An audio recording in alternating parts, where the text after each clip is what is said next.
We are here with Hailey Kleinhans, Hailey K. Thanks for being here. Thanks for having me. Happy to be here.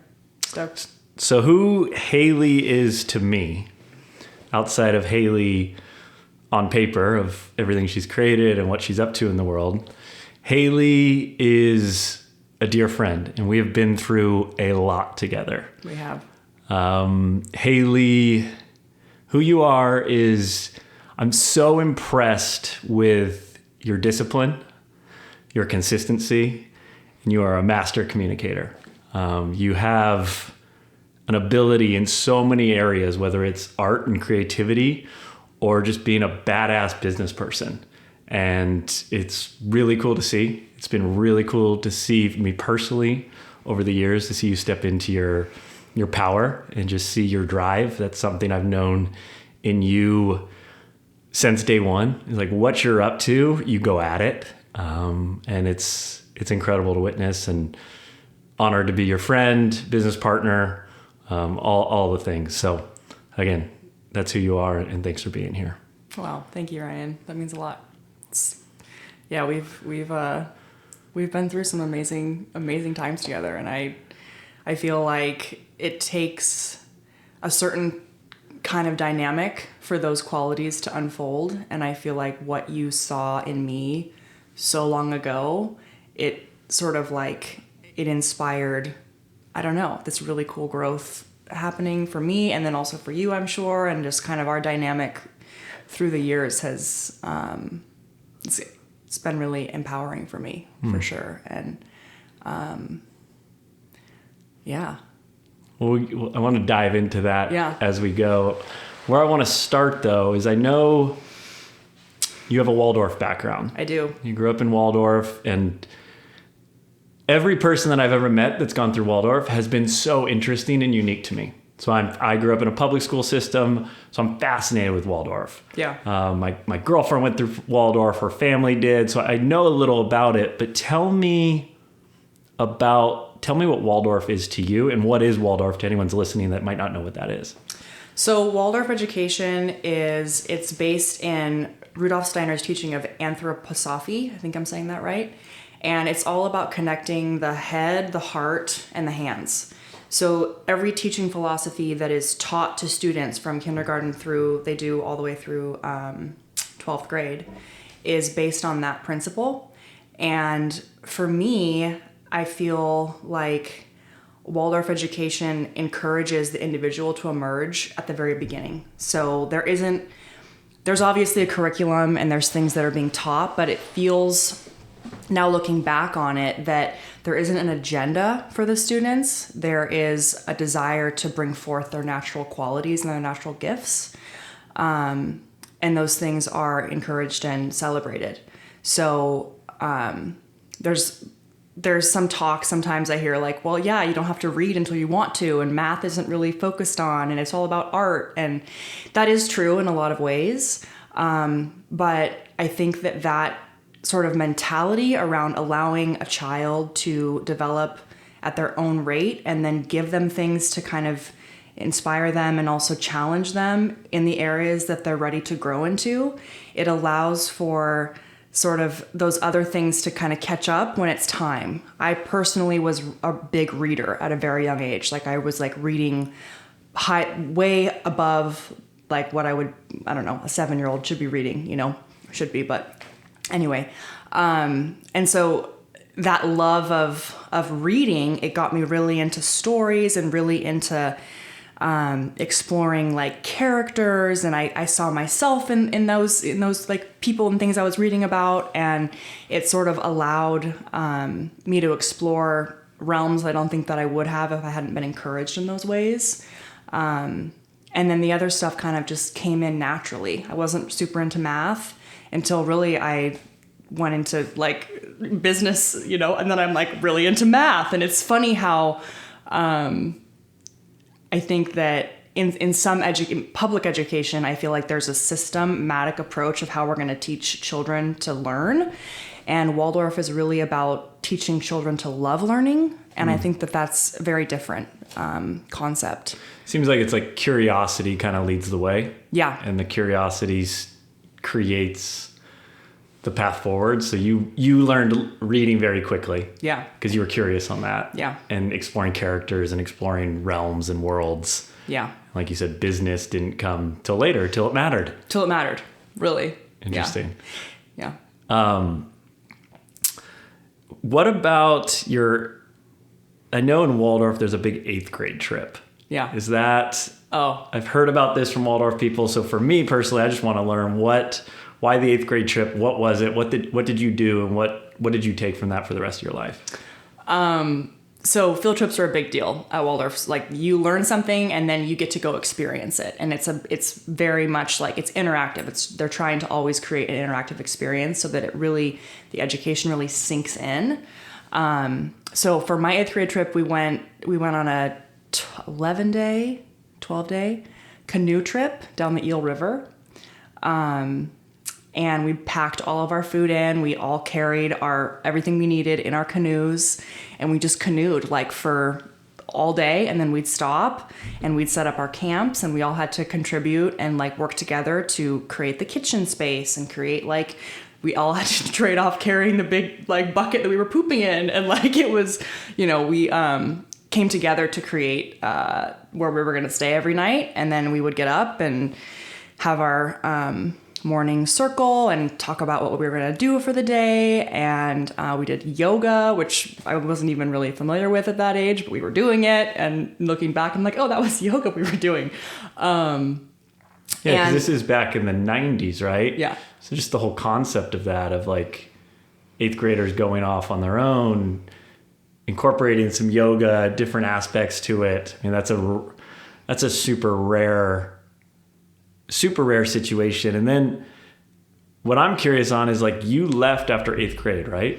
I did. And went to public school. I did. What was that transition like? And give me a little, what is the dichotomy between the two? So kind of, I guess more on the 8th grade trip, during that experience, what happened is I was with my class at Waldorf from 1st grade till 8th grade. Wow. There were 20 core release students that we were all together for this entire time growing up. And some would come and some would go.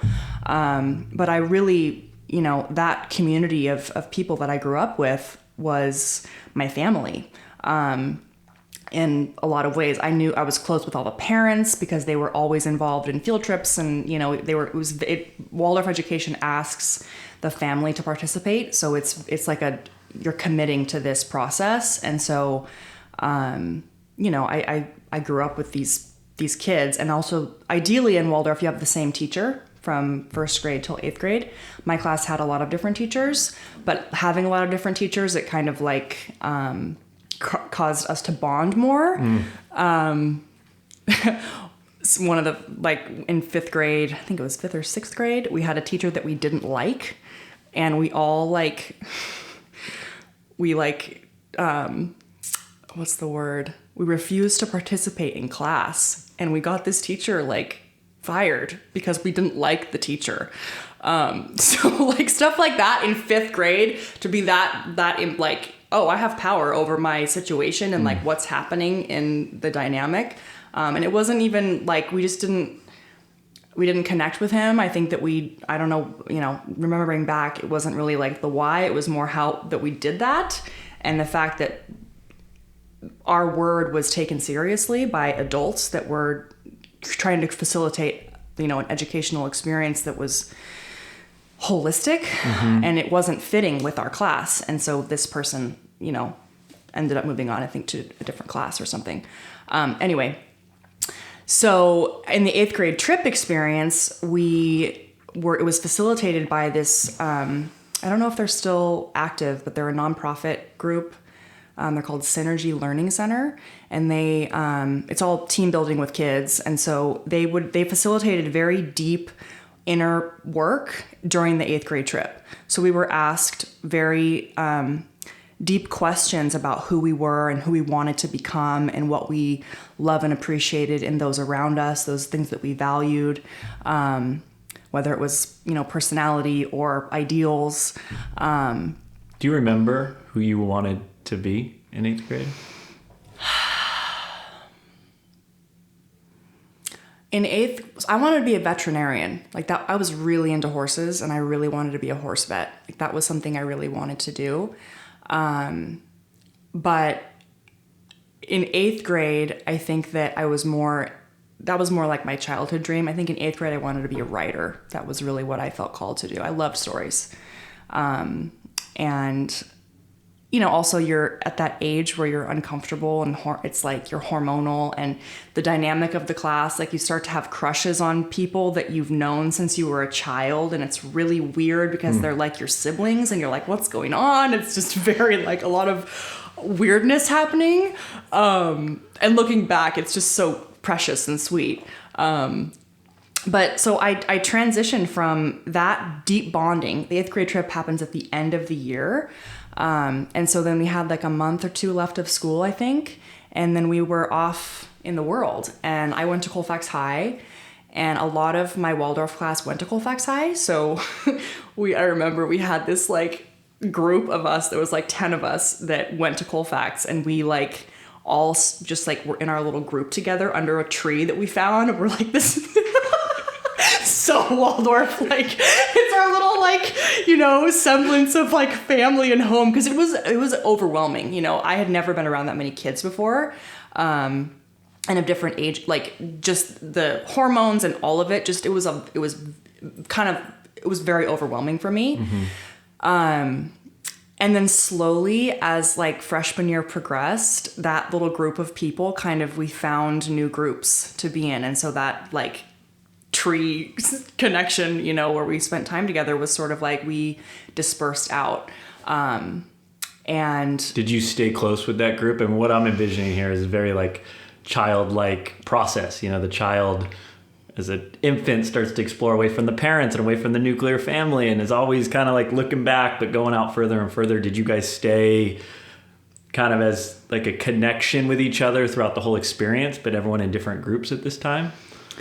Honestly, not really. And I mean, I'm still close with like one of my classmates that I was at Waldorf with, but we all really kind of like found our own way. And there's a part of me that's a little bit sad that we aren't closer as a class. My brother's class, they're tight. Like they talk all the time. They're best buds. They know what's going on in everyone's life. And my class didn't really do that. Whenever I see someone that was in my class, there's like an overwhelming sense of love and connection for them. And it's just like, I hug them and I know them, and it is what it is. But no, we kind of found our own groups and just sort of like ended up kind of doing our own things. It's cool to see like how, high school was hard. I think it's hard for everyone, but I think that the desire for connection, I think we all have that innately, but with the Waldorf background, I know that all of us sought out specific groups or people or interests based on what was already kind of cultivated and nurtured. So once I found my group in high school, I was like super connected to them, and I'm good friends with a lot of those people still. So yeah. What were the big differences between, more from a curiosity on my side, of the differences between a public school system and a Waldorf system, and the pros and cons to each one? It's funny. I used to resent my parents for putting me through Waldorf because I didn't understand I felt like I didn't understand the world when I was a young adult in high school and stuff. And now I'm like, well, Waldorf is the way. Like it's at least in my life now, it feels like the most true way to align a human with their true purpose. But the pros of Waldorf, they're on paper, like there are no grades. We didn't take tests. We were encouraged to learn and internalize learning. And so when I went to high school, school was always just come easy for me. And so I was like, oh, I'm getting straight A's. Like it wasn't like a big deal, in the sense that like I felt that I needed to compete or I needed to prove myself in those ways, that wasn't as important to me. And then it did become important to me, which was really weird how it shifted. Like, oh, grades now matter and you need to pay attention to this and you need to, it's bizarre. I think the pros of public education are that there's more, I think maybe more focus on certain subjects that I think do matter. You know, I learned science by like blowing things up and like putting things together and seeing how chemicals reacted. Whereas, you know, my friends that went to public school, they understood like the periodic table and, you know, how like things look on paper and what is actually happening mathematically. And I had no concept of that stuff at all. And so I think I would have appreciated more within Waldorf, more focus on like STEM, like the science and math and stuff. I think that there was definitely a disconnect there, and I'm interested in that stuff now.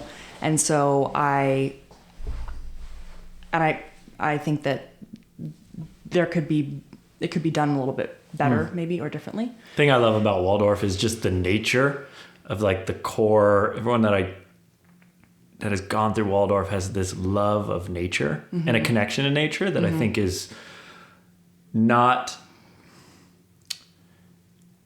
a standard thing in our current society. And it's, you know, a connection to it, understanding our place in that. And I'm so impressed with it. I think that stems from Rudolf Steiner and everything that he's done and how it comes through the curriculum there. But that is my biggest takeaway into how everyone is so immersed into nature. So after high school, because when I met you, which we'll get into like how we met and that whole beautiful journey, but what was your 18 to 21 age window? Because that is such a to me, that is the most challenge in our current society, the most unique age that we go through. There's no real process. It's been college. You go to college and that's a path forward.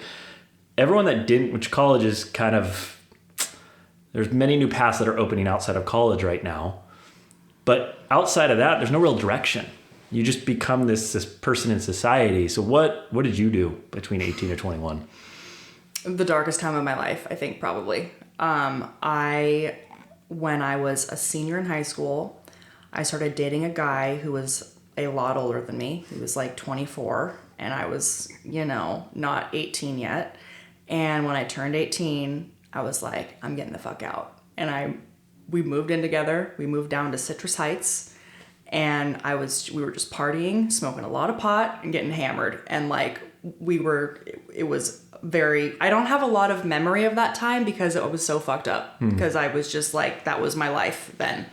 And there was this like immense freedom of not having school and then being with this guy that could buy me beer. And that kind of was my 18 to 20 was what I was doing that. And then I was kind of going to Sierra College, like taking community college classes, but I wasn't super into it and wasn't like interested really. And whatever I was learning, I kind of like half-assed it. And then I was my grandma, both of my grandmothers are entrepreneurs. So my grandmother, my dad's mom has a dog grooming business. And so I was bathing dogs for her like a savage. I was like, how can I do this the fastest and the most efficient way? And like, that was what I was doing. I was bathing dogs and like smoking pot and just like.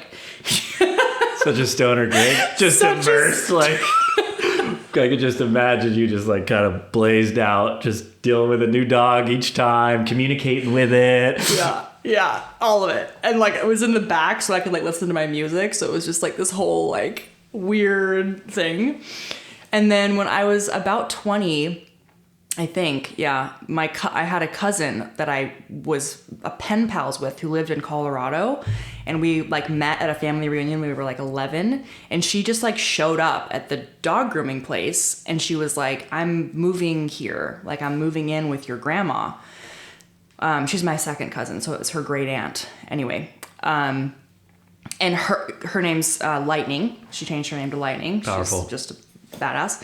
And she kind of got me out of that world that I was living in of just like kind of just feeling like I didn't really know where I was supposed to be and what I was supposed to be doing. And, you know, that whole dynamic with my boyfriend, she kind of like was a light in my life in that moment. And she kind of pulled me out and was like, hey, like if you're going to smoke pot, that's great, but you should probably do something like try to be productive and creative with it because you're a creative person. So like, why aren't you like, you know, drawing or singing or, you know, it was a totally different like concept for me to think about, mind altering substances as a way to like maybe hone in a little bit more on the things that I was already interested in.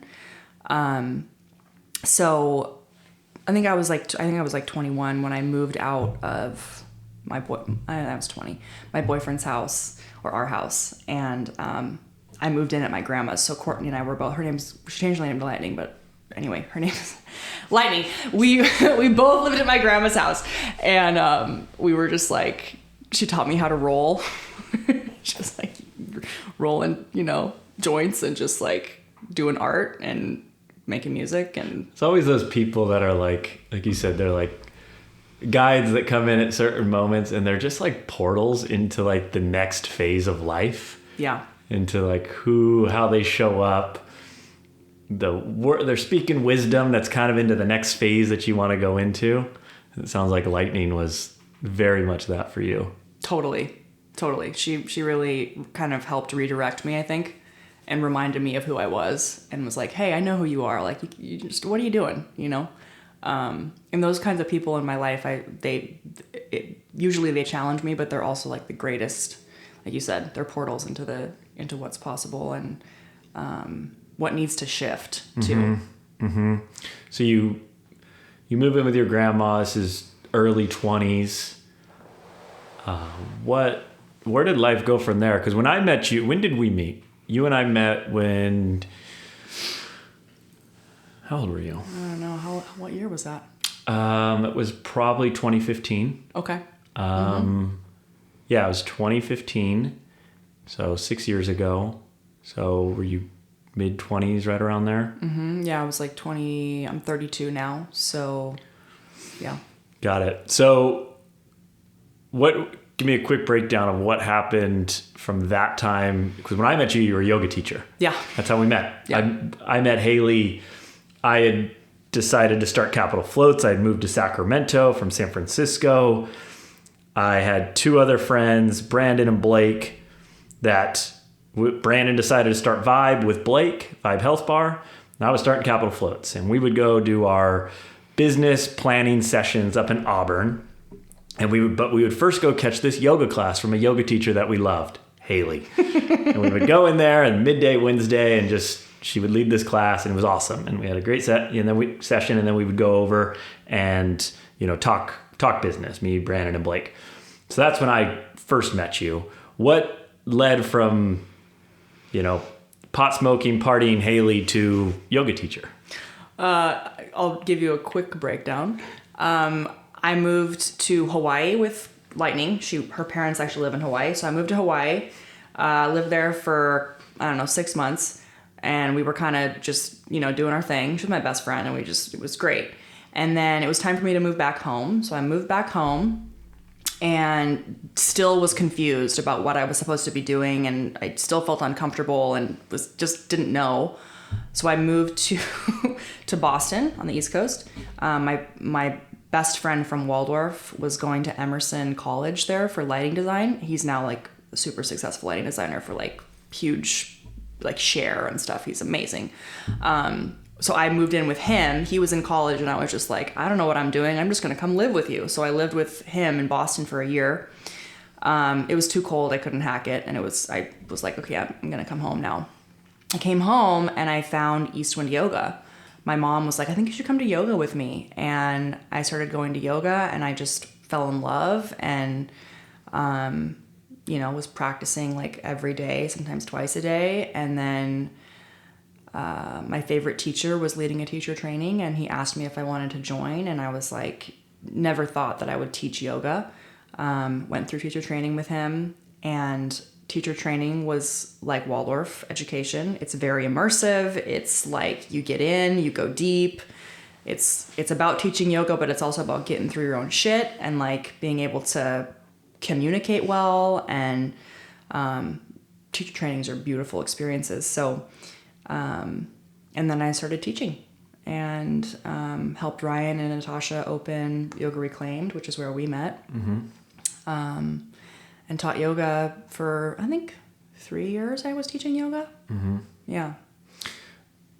Thing I mean, hearing you and from my journey too, 100%, it's like you traveled from 18 and 20, you stuck around kind of the Sacramento region. And then you kind of opened your wings and took off. You went to Hawaii, you moved to Boston. What has traveling done? What did that do for you in those developmental years? Because to me, I'm talking to a young person that's, even if they're in college, I'm like, go travel. Like, go see how much bigger your world is than what you think it is. Go see how other people live. And it's the number one thing I would recommend for, any age. It is the greatest perspective shift that can happen instantaneous. What were some of the things you picked up, like when you first got to Hawaii or when you first got to Boston?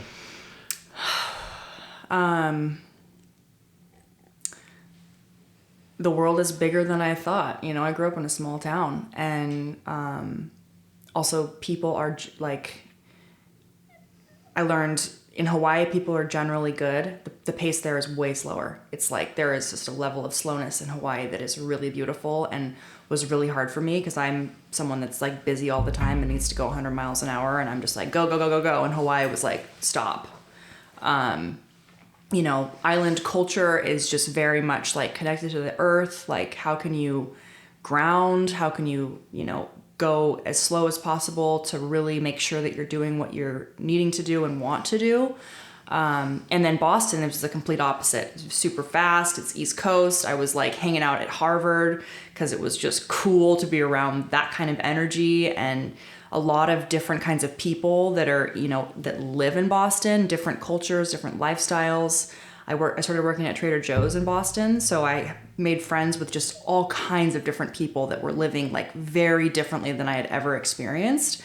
And that really opened my eyes to like, not only how much bigger the world is, but how much gratitude I have for where I come from. Like you said, the nature, internalizing that nature, like love of nature, and having the privilege of growing up in this place where I have access to the snow and access to the ocean and access to hiking trails, just like 10 minutes from where I live. I can get out into nature, and it made me appreciate that.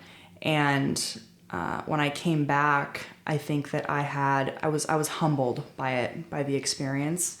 I refused to accept help from anyone, and I was like working my ass off just to make rent, and I'm like a kid trying to hack it.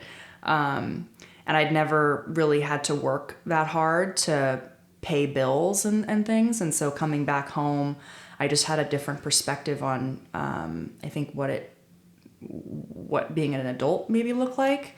And also the responsibility I think I have to myself and to my community of who I want to be. And that was why teaching yoga was, I think, natural for me, because I really admired the teachers that I was taking classes from that were making a difference for people. They were bringing themselves in a way that I hadn't seen in a long time, and it really resonated with me. So, yeah.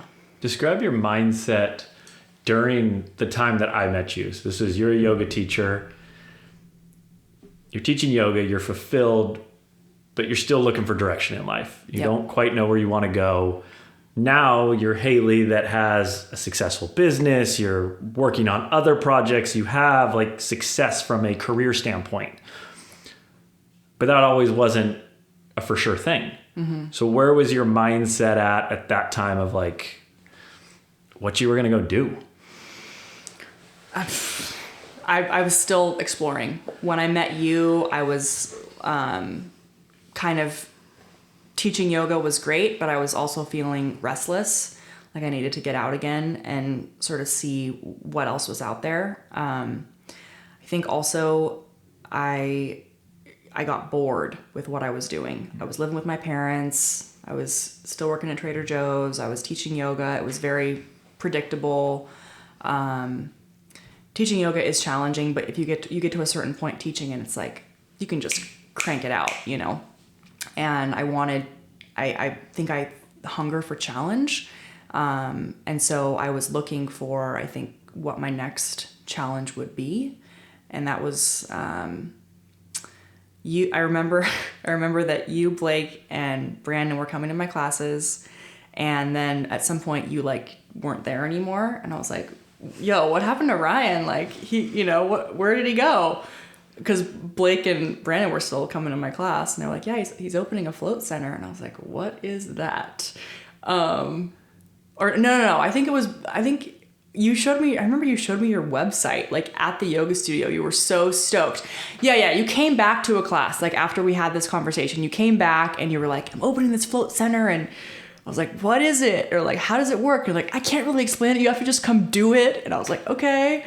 And yeah, and then I came and floated, I think, for the first time with Tosh. We came down together, and I remember you were I think it was Leilani was actually there at the desk, and I had my first float, and I was in love. Because I vividly remember the time you came down and floated. Yeah. You know, opened the facility. That was my coming out of my dark night of the soul of just, you know, was ragged and tired and all the things, and finally got open. And it was kind of like, oh shit, I got a business now. Like, it was so hard to do the construction and all the things. So I remember it was like I was finally breathing, and I was like, oh, I need to like hire people and like go, you know, it's just, which should have been figured out. But you came in, and I remember the day that you and Natasha Bailey floated, and we were sitting in the post-float room, and you were kind of, it was like an exercise of what did you want to do next. I think you're working at Trader Joe's. But I vividly remember the look in your eye that day. It just seemed so clear. I was like, do you want to come work here? What was that like conversation like at that time? Because I've never asked you, like, what were you feeling? Do you remember that time we were sitting in the post-float room? It's a very vivid memory for me. It seemed like you had already decided it prior, but it's not like we had any talks about you coming down.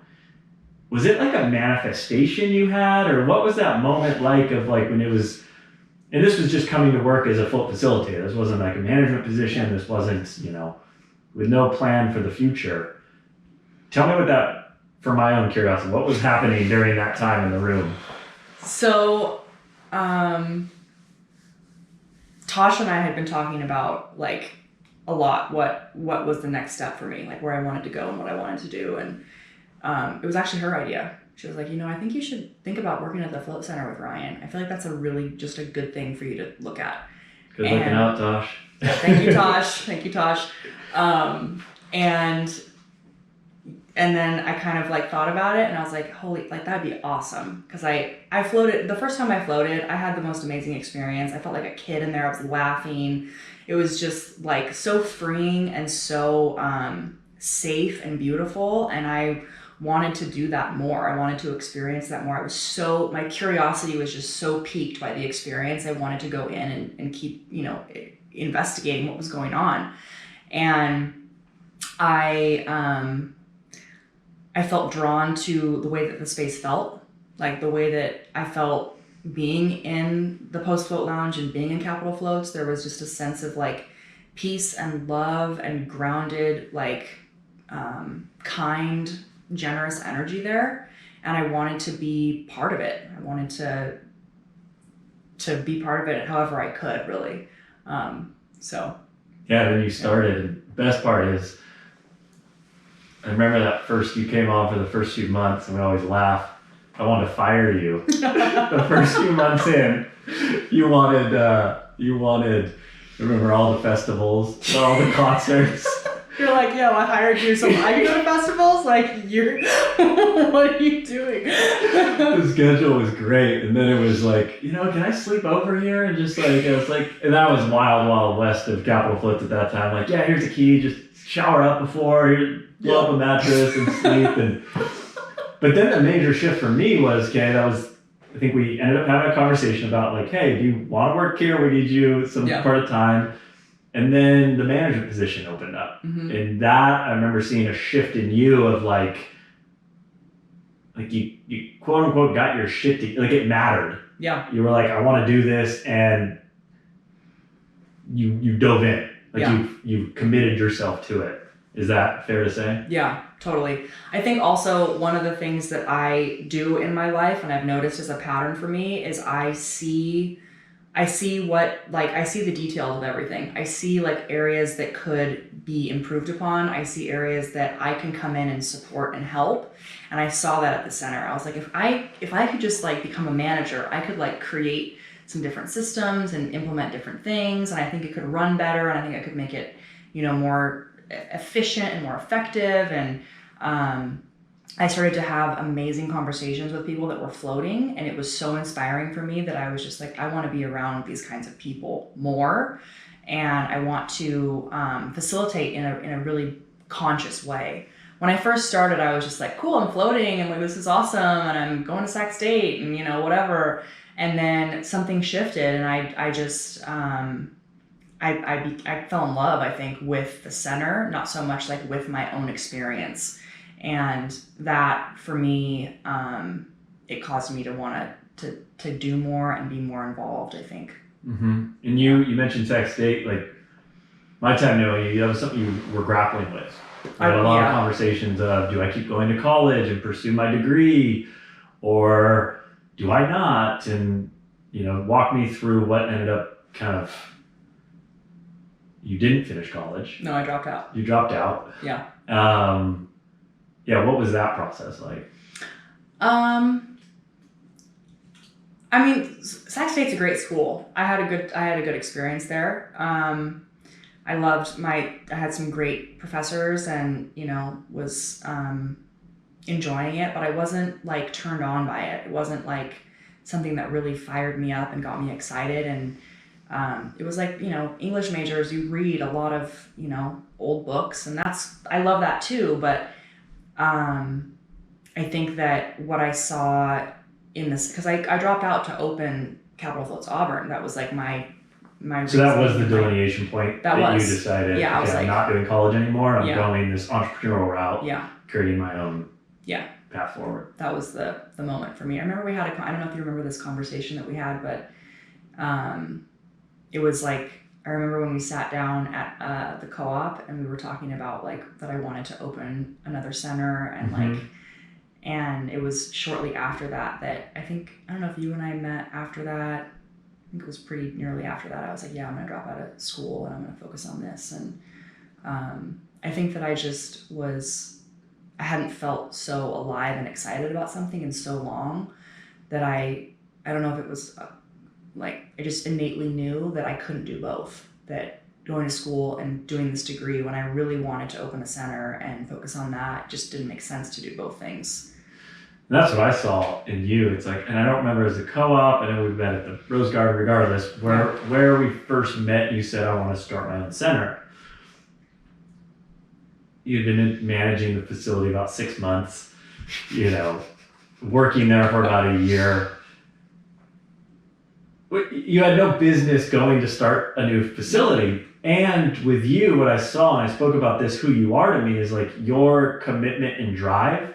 There's like this beautiful dynamic you have of, it's a mix of like, there's a stubbornness that like drives you. Like once you said, I'd already seen it solidified in your head, like I can do this.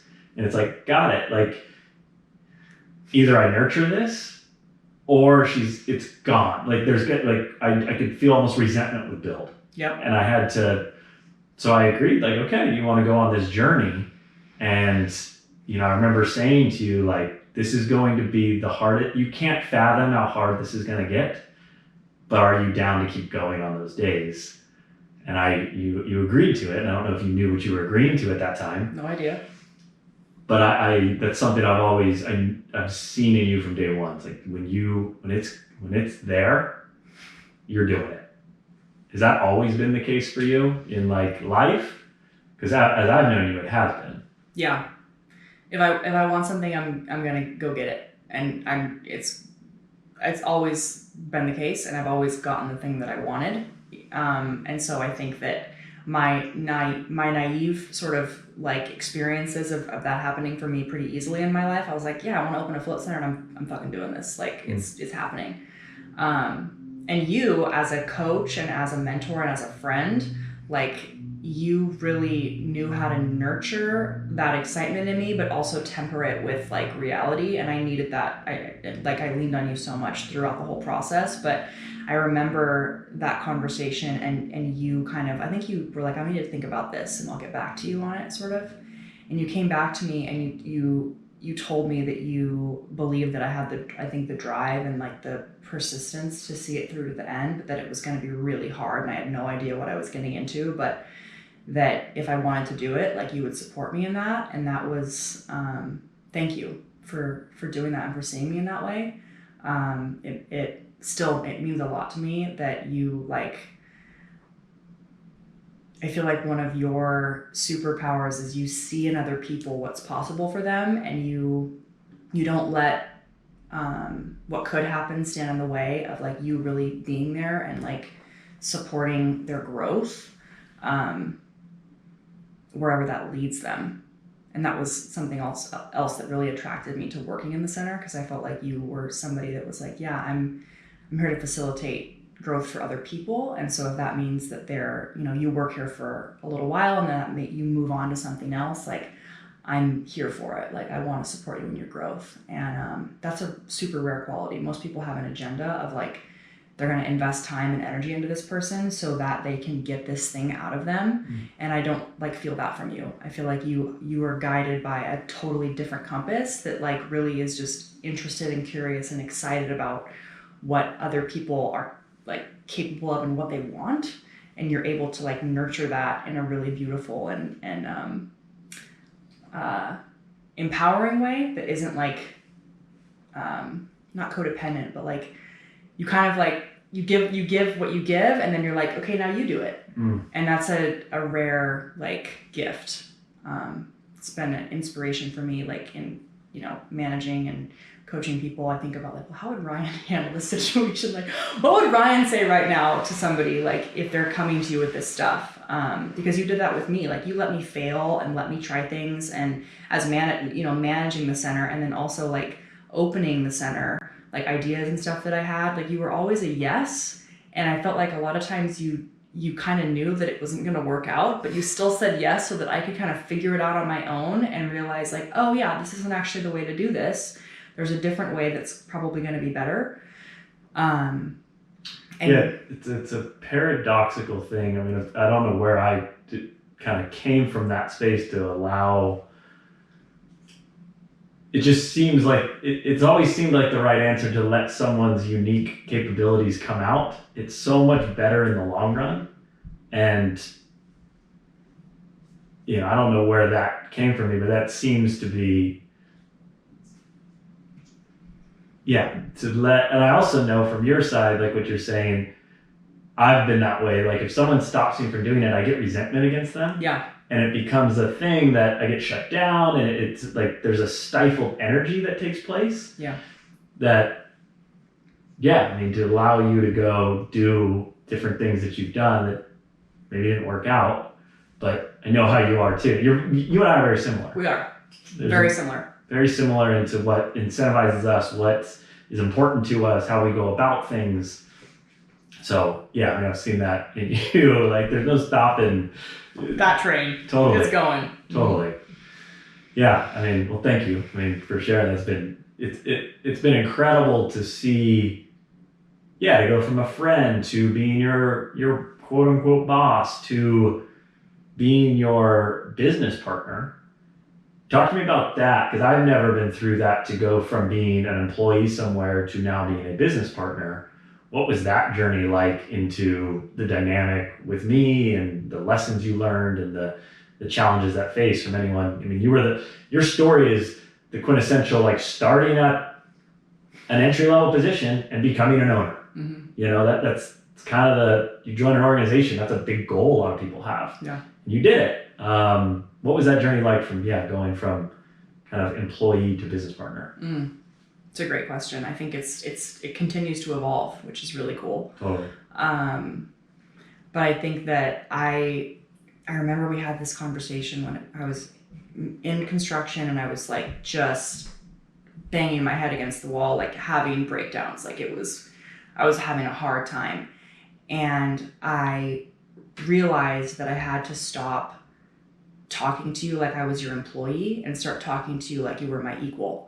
Because I wanted to impress you. Like I wanted you to be proud of me and I wanted you to like see how good I was doing and I wanted you to feel like you'd made the right decision.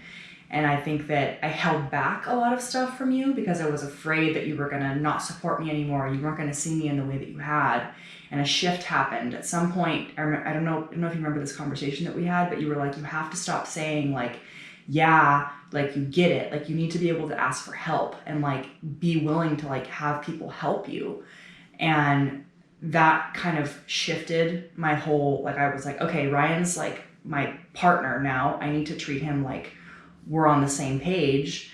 I need to let him know what's going on so he knows how to support me because he can't if I'm not like being honest about what's happening for me. And I think that like that was hard for me. I have a hard time asking for help and I have a hard time, though I love to learn, I'm more comfortable teaching. Like that's a more comfortable position for me to be in. And so being humble enough to take coaching and take learning from other people that know more than I do, I think that is what really has propelled me forward to where I am now and the way that I feel about my life. But it's also, I think that like shift for me happened where I, now see you as a partner, not like as my boss and as my friend. We have a really cool dynamic. Like I don't know any other dynamic like this that is just like we flow really well. We've had our moments, but like I feel like we really can kind of easily flow with whatever's, we're friends and then we're talking about business and Totally. It's really natural. And I think it's because we're a lot alike. It's our personalities. And it's also respect. I feel like you respect me and I respect you. And like that's a big deal. And I think that I wasn't, I think I've always been taken seriously, but maybe not by people that I cared about being taken seriously by. And you were one of the first people that I really cared to be taken seriously by you. Like I saw what you were doing and what you were up to. And I was like, I want this guy to like take me seriously and like, see me as somebody that can do this thing. So yeah. I remember that season. I don't know if I remember that exact conversation, but I remember the season of the shift because it's like every level you're building trust in a new way of what the dynamic is. Whether it's a friend, you're building trust with your friend. Whether it's an employer, you're building trust within the dynamics there. And I remember you finally getting vulnerable from an ownership standpoint of your struggle, built trust into, I didn't have to concern myself with trying to figure out what the problem is. I could just count on you to tell me what the problem is. And that was like a opening. I remember okay, cool. She's getting this now. Yeah. She's stepping into where the level of what the new dynamic was. And it was to me, it comes down to trust at each part of the relationship. And that I remember beginning to, there was new trust forming to what was happening. That's it, 100%. I also know that managing the center, I took on a lot of responsibility and my goal as your manager was to take things off of your plate. I want to take this off of Ryan's plate. I'm going to handle this. I'm going to do this. I don't need to tell him about all these other things that are happening. He doesn't need to know about it because I don't need to bring him in right now. I will if I need to. And so shifting that of being like, no, I need to bring Ryan in on this stuff because I'm way out of my depth here. I think that I had to trust that you would be there for me, and you did, and it definitely deepened that trust for us for sure. Yeah. What was the greatest? So you stepped out to start Capitol Floats Auburn. What was the greatest challenge that you did not anticipate going off into starting the facility? The whole thing. It was hard. It was hard. It was beautiful, but hard. I think the level of collaboration that I would need was probably the biggest hurdle for me, because I've been so solo, like I can do it, like I got this on my own. And for me, needing to lean on other people for help and support, and like having to collaborate with contractors and, people that are coming in and out of the space, and making sure the communication is super clear with everybody so everyone knows like what needs to happen.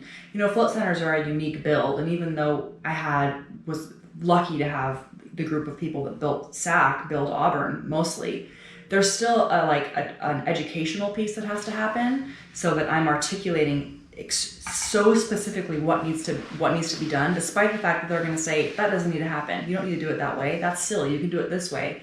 And so that kind of learning curve for me, I think, was probably one of my biggest hurdles. And also once I got through it, then it was like, okay, this is going to happen. I don't think I thought the center was going to open until like a month after I opened. Honestly, like I remember there was this moment and you were like, Hailey, you're going to have a float center. And I was like, yeah. Like I don't think I really believed it, because it was so hard to push through to the end. And it's a long process. A lot of people that open businesses, they have like 2 months of construction. I'm like, I was under construction for almost a year of like high stress, had no money. I have screenshots of my bank account. It's awesome. Like a screenshot of my bank account that has $0 in it for like, thank God my living situation was so supportive, and like I had great roommates that were like there for me and supporting me through that whole process. All right, we're back. We just ran into a little technical difficulty. What was the biggest unforeseen challenge that you experienced when starting Capitol Floats Auburn? So I think, like I was saying, collaboration and being able to effectively communicate what like my needs and what needed to happen in a way that wasn't only like executing on the project and getting things done in the way that they needed to, but also being able to take care of the communication. I realized, for example, like my dad, he built all the furniture in the center, and I was kind of treating my dad like shit for a while. Like I was not very nice to him, and I was just like abrupt, and I was like, I need this done, and And I realized in that dynamic, my dad is like my hero. He's the sweetest, kindest man ever, and he's just kind of taken this crap from me. And I remember he was like, we need to have a conversation about how you're speaking to me, because it's not working. And it was kind of in that moment where I realized like, I need help. I need to be able to collaborate, but I also need to make sure that I'm not making this like everybody else has a life also, and not everyone's life is opening a float center. So how can I make sure I'm enrolling people in what I'm doing and not like causing them to hate me in the process and resent the fact that they're doing this job? So that was, I don't know if that's really where we were at, but I'm just gonna. Yeah, no, I think the thing that I noticed in that, like what you're talking about right here, is to go from a true, like into an ownership standpoint or stepping into that role is like, it's collaboration, it's communication, which are key in anything that you do. However, you still need to execute. Mm-hmm. Like you are this point of the spear that has to move it forward. And there's some people that just bowl their way through something which doesn't have sustainability. Mm-hmm. You will burn bridges, you will end up having people that don't support your cause, and you will burn out. It's just not how humans are meant to be. But I think your learning lesson, like you're talking about, is being able to communicate in a kind and effective way, and still being the point person that gets it done, as opposed to, hey, I'm communicating to you and you got to go do this. It's like, it only goes as far as you took it. And I remember that with Capitol Floats Auburn, that was like a big learning phase going. I went through it when I was starting my first company. You going through it here of like, it only goes as far as you're taking it. Yeah. And I could tell, like, it's what, 3-year journey for you to get Auburn started? Yeah. And there were seasons of that, seasons that your energy was higher and you could go further with it. And it was like, checking in, hey, where is this process at? And it was I think that's like for anyone starting a company is like, no one's going to do it for you. Nope. But you need to collaborate. Mm-hmm. And some people think, well, I'm the only one that's going to do it, so I'm going to get it done. It's like, that's not the way either. It is a collaborative effort, but you are the one leading and have to drive and execute on the collaboration. Yeah, and you have to problem solve. Like, nobody's going to problem solve it the way that you can. I remember multiple conversations with contractors where they were basically like, we can't move forward, this is done. And I'm like, halfway through construction, and I'm like, what do you mean we can't move forward? This can't be done. Like, there has to be a solution here. And so I learned from my dad really to stay in the solution, because I'd run into an issue and he was like, you got to stay in the solution. You can't get fixated on the problem. And the people that are working for you, they have a whole bunch of other jobs going on right now. They're not as committed. No one's as committed to this as you are, like you just said. And those are things that you said to me too. Like, you got to push the needle, but staying in the solution, and like how that has now translated to, you know, the way things are now, like that is a huge deal. Because if you get caught up in the issue, like, you're never going to move forward. You're just going to spin your wheels. No one cares about your dream like you do. Yep. So it's like we have dreams that, big ideas that come to us all the time, and they only go as far as we take them. And it's, yeah, you build support and you build a team. But like you said, like, no contractor, your dreams could have died a lot of times. Yeah. And you had to, no one's going to save you. Mm-hmm. But you had to create the solution in doing it. Do you have a specific one that it felt like it was on the cusp of, like, really, man, this, I might give up on this dream? You know, I never wanted to give up. I was never at that point where I was like, I can't do this anymore. But I was at a point where I was at the end of my I was so afraid and so frustrated, and there was a moment I was driving. It's a little bit dark, but I was driving on Highway 80. I was living in Sacramento and commuting up to Auburn every day. We're at this point in construction where I was installing the vinyl flooring, and the vinyl guys were telling me that we couldn't do it because of the state of the concrete. It was going to cost a whole bunch of money to remediate the concrete and do all this stuff. And I was just like, the budget it doesn't pencil. Like, we can't do that. And I felt so creatively exhausted to create another solution to another issue and to try to find a way to get through it, that I was driving on 80 and I was like, you know, if I just ran into the center divide right now, this would all be over and I could just not have to deal with it anymore. Like, it would be the way out. So that, I think, maybe is giving up. Like, it flashed in my head of like, you could do this. It's so funny you bring that up. I mean, not funny, but I had the same exact moment with Cap. And I remember mine was I was in my room, and I remember thinking, just in the most casual way, if I owned a gun, it would be an easier, like, that sounds like a better path. Like, it not only sounded, it was almost like, oh, it would just be so simple.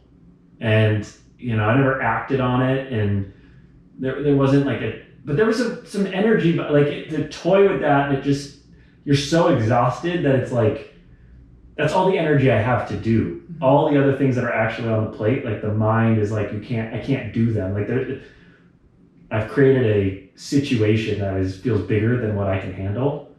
What was your next step from there? Yeah, that's it's weird because your brain is so fried that you just, like, it's like you said, casual. It's like a casual thought that just kind of comes in. That'd be easy.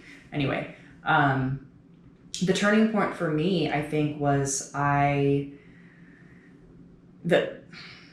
it's such an interesting balance of, like, you're going to carry the dream forward, but you also need help and collaboration, and learning who to turn to with different kind of issues that you had. I learned quickly, well, actually not quickly, I learned slowly that there were certain people that I shouldn't reach out to for certain things, and other people that I could lean on a lot for what I really need for other things. And so I think that I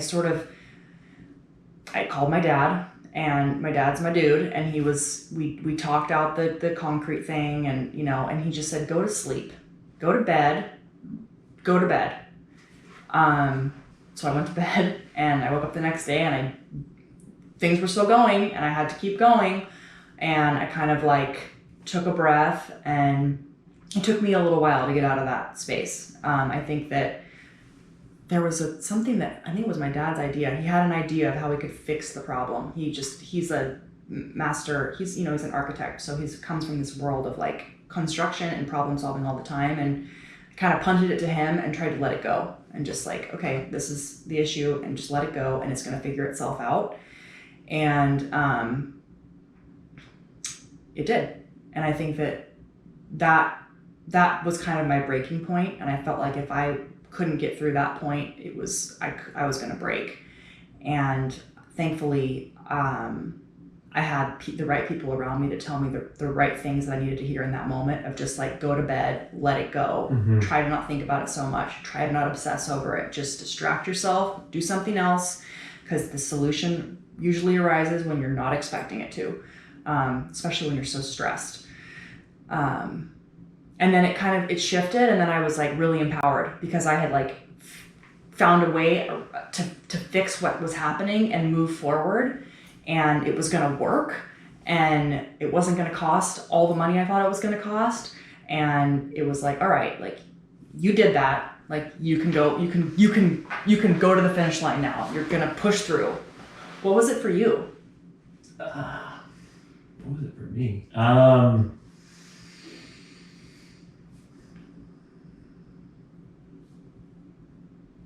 I had a number. I remember going to bed and just crying so many nights, and to you saying go to sleep, your dad telling you that. That was like my mantra. It was like, dude, I started to realize what a night's sleep would do. Like literally the world was ending. Like I would visualize just ending it.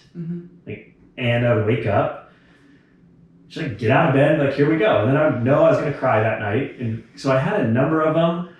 I remember one of my lowest points was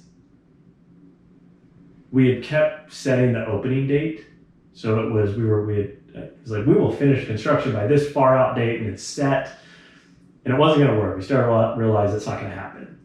Then I had to push it back again. We set it for February 18th. I announced it, everything, like my whole livelihood is on the line, and just my word of Ryan's starting a business. And I want to prove, it's like, there was a lot of unhealthy, I want to prove to the world I can do this. Because I didn't know, I believed I could, but I didn't have anything to show. And so I remember February 18th, we were supposed to open, and we couldn't get open. I remember the float tanks weren't going to get installed in time. One of them blew up when we installed it. Like it almost caused a fire. It was insane. And I was like, oh my God, I have to call everyone on this schedule this is my interpretation of it, that they had put their faith that I was going to get this facility open. They booked these appointments, and I had to call every single one and say, hey, we're not ready to open. And that meant so much to me. I felt like I had let so many people down. Everyone was so cool, like, cool, put me on the next week, man. But that day, I remember just being like, I just let the world down, and I just couldn't do it. And of course, went to sleep that night. We opened just a couple days later. Yeah, I remember even opening. I had never even floated in float tank 1. I got up, went to bed at 2 a.m. We were opening at 8 a.m. I got up at 5 a.m., came in and floated for 30 minutes. I was like, oh, it works, cool. And just like closed the door. And then like we had our first people, and I couldn't even be in the building. The first people that came in to float, I went over to Old Soul, and Leilani ran the desk. And I sat over there and just like it was like my baby that I was so scared of what anyone would say, because I'd given everything I had, and if it wasn't accepted by the world, I don't know what would have happened. So as I say that, I have so much compassion for that entrepreneur that goes and it doesn't work out on that first run. It's like, because the story and the identity that can be built of like that you failed, which is so not true. It's just, there's a lot of luck that goes into this thing. Yeah. And man, I don't know who I would be if that didn't work out. And as I'm saying this, I'm so present to the people that start a business, fail on their first one, and then fail on their first 2 or fail on their first 3. And it's like, man, what an incredible human. Yeah. I have goosebumps. Seriously. Like, I so relate the level of like identity that's wrapped up in what you're creating, because you've put yourself in the like at the world that you're doing this thing, and if you can't execute it and have it be successful, then it's like, who am I? You know? Investors came on. They bought into your vision before you'd ever done anything, and they're like, "I will give you X thousands of dollars to do this project," and it's like, there's the weight of the world just comes on, especially when you haven't proven it to yourself yet. And it's a journey. So like you said, like finding those outlets that are crucial to what you need at those moments in time. And one thing that I've learned along the way, it's been helpful, that I did not take into account. I was so scared to even face it then, and it's been so much more important for me with Plunge, is actually toying with the worst case scenario. Like I wouldn't even go down the route of Capitol Floats fail. And it didn't happen, and maybe I wasn't ready for that. But with Plunge, I've really toyed with like, what is worst case? What am I actually most afraid of here? And I think it's a healthy exercise for entrepreneurs to go through of like, just feel it for a second. Don't make that to be your direction now. What's the word? What am I actually afraid of? And to me, it was failing to the world. Yeah. Okay, cool. I failed. Is that real? Is that actually what I'm afraid of? And it was, if I would have turned to any of my friends, they'd have been like, dude, it's all good either way. Like so like, I think that's a healthy exercise. Anyone listening, of like, you're setting out on a project, spend a moment, just embody what is the worst case scenario, feel it, and then let it go and get back to doing your work and creating what you want to create.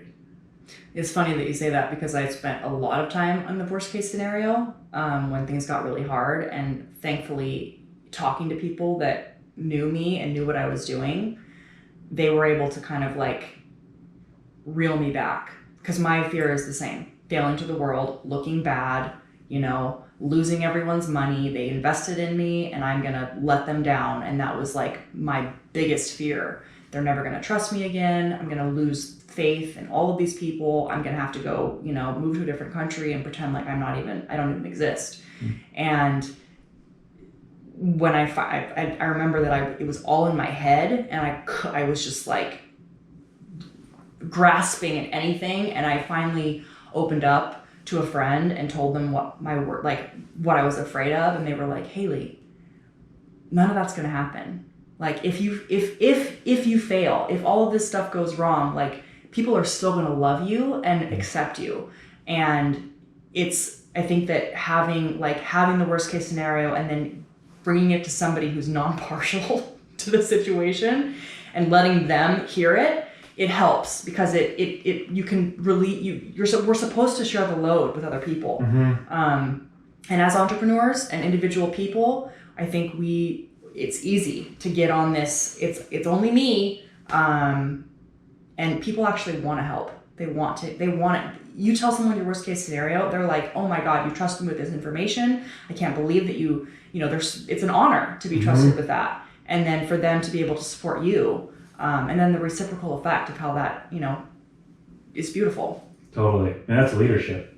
Leadership is vulnerability. Leadership is transparency, but no space for victim. Yeah. It's like, I'm in this and these are my fears. Yeah. And, and still moving forward. Yeah. Like that is the act of courage. Yeah. That is inspiring, and who we want to join, teams we want to join, and people we want to work with.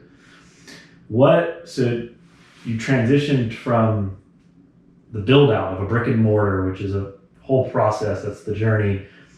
As an owner operator, now the facility's running, what was the biggest unexpected going to stepping into that role as an owner operator of a business? Letting go of control, trusting people. Again, it's so different when it's real, because when it's all on me, or it feels like I'm pushing the needle forward, I'm getting it done, I have a lot of support, but I'm like executing it to the end, I'm seeing it to the finish line, we're gonna open the doors, we're gonna have people in, and they're gonna float. Bringing on my first employee, and like, it's funny that you say that, because I knew from you like what I needed to do, but I still like couldn't get my head around the fact that I was gonna hire someone that was gonna work in the center, because I needed to do it, because I knew how it needed to be in a very specific way, and only I could do it in the way that it needed to be. And so bringing somebody on and trusting Selena, who was my first employee and is now the manager of Capitol Floats Auburn, and she's crushing it. Like, letting go of control over and over again of like, and one of the things you told me, like first couple months that I opened, like, Hailey, nobody is going to do it as good or the way that you do it. And you need to let people do things their way so that they can shine and you can let go a little bit. Because I was working in the center 6 days a week, all day long, just like cranking, couldn't leave because I was afraid someone was going to show up and they wanted to float and I had to be there. And so for me, it's been a lesson, a beautiful lesson in just letting go and trusting that I've done my very best to prepare and train and educate those that are in a position of leadership, of facilitating floats and running the center and doing what they're doing, and that I've given all that I can to set them up for success, and then trusting that they can carry it forward. You've done a beautiful job of that, and it's recognizing it's like there's so much nuance to when that season is to let go, because you had to work 6 days a week to start. You needed to understand every piece to that business and how to even get the next employee trained up and what the nuance, what your customer base was like, all the things. But it's like having the awareness and honesty of the season of when you're like, sometimes we let go too soon, and then there's like issues that show up, and it's like that's the inquiry. When is the right time? Sometimes we want to be 10 steps ahead of where we're at, and we jump ahead, and then there's issues. And it's a good point of like really how to let go and when to let go in the process. The thing with Capitol Floats Auburn is like it's a successful place now. It's coming up on 2 years. 2 years in June. Can't believe it. It's crazy. It's successful. I mean, what's wild is you open that June of 2020. Yeah. I mean, the weirdest time in probably the last potential century to open a business that people need to come into. Tough first year, really tough probably first 12 months, and then really started to grow, and it's really grown since then. What's Hailey up to next? There's what's your future looking like?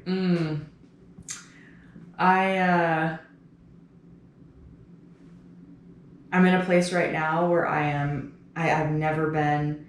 I've been busy so much in my life, where I've just always had things like I'm doing something, or I'm doing like busy, and I'm really focusing on nurturing what I have and making sure it's really fertile and really like set up for success, because I think that I'm interested in a lot of things. I'm interested in art and design, and I'm interested in traveling and seeing the world and exploring. And I don't know if I have like an idea of what my next thing is going to be, but I mean there's interest of like maybe opening another center, doing this whole thing again, and seeing if I can make it through with all the knowledge that I now have, and knowing that there's going to be new challenges that I couldn't foresee. And I think that I feel like what we're doing at Capitol Floats is like there's something really special happening, and I think that it translates, and that there's a need for it. And one of the things I'm really proud of the way that we're doing things in Auburn is the nurturing of the clients, and how nurtured people feel, and how much they want to be nurtured, like how much people want to be seen and loved on and taken care of. It's the thing that attracted me to Sacramento when I first came in, was that feeling of grounded, loving, supportive energy, and cultivating that. It's hard. It takes something to do that, and I'm really proud of what we're doing and how it's affecting people. And it's a drug, man. It's a drug. There's a level of like, wow. And my personal like learning that I've gone through, and in letting go, and in trusting people, and just the whole thing. Like, one of the things that I've learned about myself is how much I love being supportive and coaching people, and getting them to a cool place, and kind of being like in the background. And so I don't know what my next thing will be, but I think that because my identity was so wrapped up in opening a float center, that now if I were to open another center, what that looks like how I'll approach it differently, how I will relate to it differently. And I feel more of who I am now than I ever have. And so going into a new venture with the confidence that I have now, it's exciting to think about. Just that, yeah. You mentioned you feel more comfortable, or you're more with who you are right now. You know yourself better than you ever have been. Is that an age thing? Is that because you went through arguably the hardest thing you've ever been through and challenging yourself? What do you attest that to? I think it's a combination of things. The 20s are hard. I feel like 30 is the business, and it just gets better as we get older. I feel just my concerns about things I used to worry about, I just don't have them anymore. Mm-hmm. But I think it has a lot to do with the amount of challenge that I had to go through to get where I am. And also I think like that I feel proud of myself. And I think that I've for so long in my life sought other people to be proud of me. And I'm now proud of me. And that's a very different thing, you know?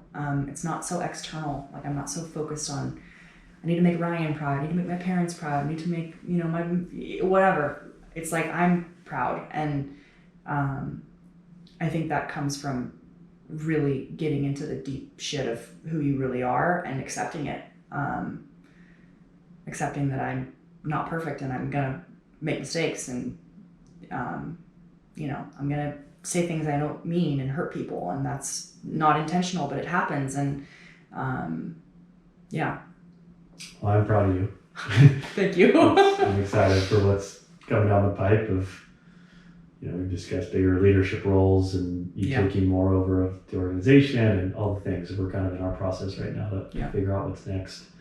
I have a couple just kind of random questions, not to do with Capitol Floats, but what's something that you believe that's not commonly accepted? It's funny, I've been thinking about this because you know, sent me this thing to think about, and I think that I believe that learning is a circle. So we learn in circles rather than we learn in a linear way. And I think that most of us are taught that you're going to learn this thing and it's going to get you to this point, and then you're going to get to this place and this place and this place. And really, I think learning happens in a circular manner where we learn the same things over and over again in a circle. And that circle kind of builds like a cone, if we're going to talk about like linear versus circular. And I learned that through trial and error and the hard, you know, thinking that I was going to, what we talked about, getting to a certain point after I'd done this thing was going to lead to this. It doesn't really work that way. It's like you kind of learn sideways. I don't know. That might not be a very clear answer, but learning is circular. Learning is circular. Yeah. What is a book that what's your top book you would recommend and why? That's a really hard question because I love books, but You love books. I love books. It depends on the category and what we're talking about, I think, really. But one of my favorite books is called The Enlightened Mind, and I came across it when I was like 22, and it's a collection of spiritual teachings from all over the world, and it's brilliant. Put a link in the bio of this. Yeah, The Enlightened Mind. Mastery of Love, Don Miguel Ruiz, beautiful book as well, self-help kind of book. And then The Women Who Run with the Wolves is an incredible, incredible book. And then fiction probably, Brian's like one book, not 5 books. Hailey's top 10, here we go. Harry Potter, probably. Banger, dude. 7 books of just straight fire. Like, talk about the hero's journey. That is the hero's journey. Like, Harry Potter is the hero's journey. It's perfectly executed. Like, the characters are so well done. It's relatable. Like, it's brilliant. It's a banger. Yeah. I remember when I first, quick tangent of Harry Potter, which I'm sure everyone has this when they read it. It was literally that crack. I was living abroad, studying abroad, and I disappeared from school for like 4 days and didn't leave this one little family room that I was living in with my lights out. The school had to send someone to my apartment in Barcelona to check to see if I was alive. And I just dropped off the face of the earth. Like, didn't do anything. I was just like literally, addicted. I was addicted to Harry Potter.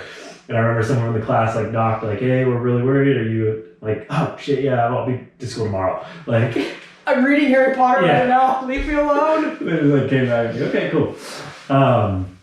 What are, last question here. What are your top 3 health and wellness practices in your life right now, or that you've consistently cultivated? Meditation, number 1 for me. I meditate every day, right when I wake up in the morning. Lemon water, meditate. Is that like a certain, like a Vipassana focused on breath? Do you have a style or a routine of that? It changes. Right now I'm doing a loving kindness meditation where I focus on loving kindness to myself and those in the world, and that's like a feeling and an energy that I'm seeking to emanate and also to receive. But for me, breathwork meditation is, focusing on the breath is very centering and grounding as well. I'm curious to like to do some retreats this year, kind of deepen that practice. And then I work out every day pretty much. Physical activity is another, it's a guiding light in my life. It's a cornerstone. I was working out every day when I was opening the float center. Like, it was a non-negotiable for me. It's something that I think, it grounds me, it centers me, and it breathing, like, gets me connected.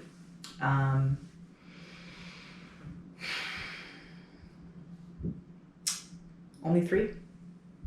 Only 3. Okay. Consistent, and that you would, just 3. Yeah. Nighttime journaling, something that I think it's a wellness practice. I do gratitude journaling at the end of the day.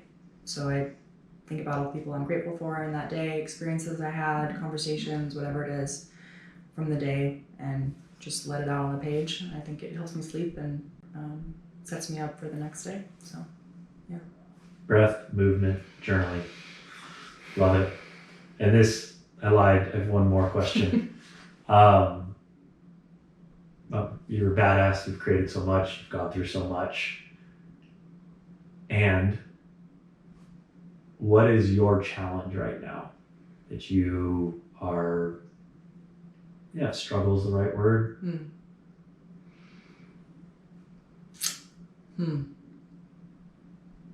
I think focusing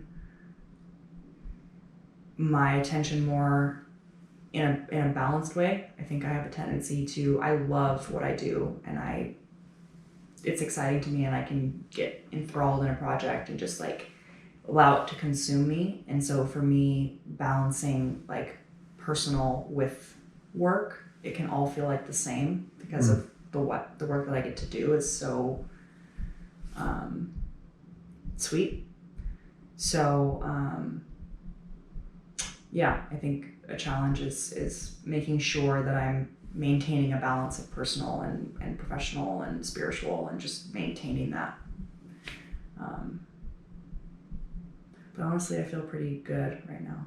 I don't know if I have any challenges right now. Enjoy that space. It's great. It's fleeting and beautiful, and I feel balanced and good. It's a way to acknowledge it and just receive that. Thank you. Been through a lot. All right. Here we are. Well, this was amazing. Thanks for dropping in. I learned a lot about you today, and really appreciate you. I appreciate you too. Thanks for having me. This means a lot.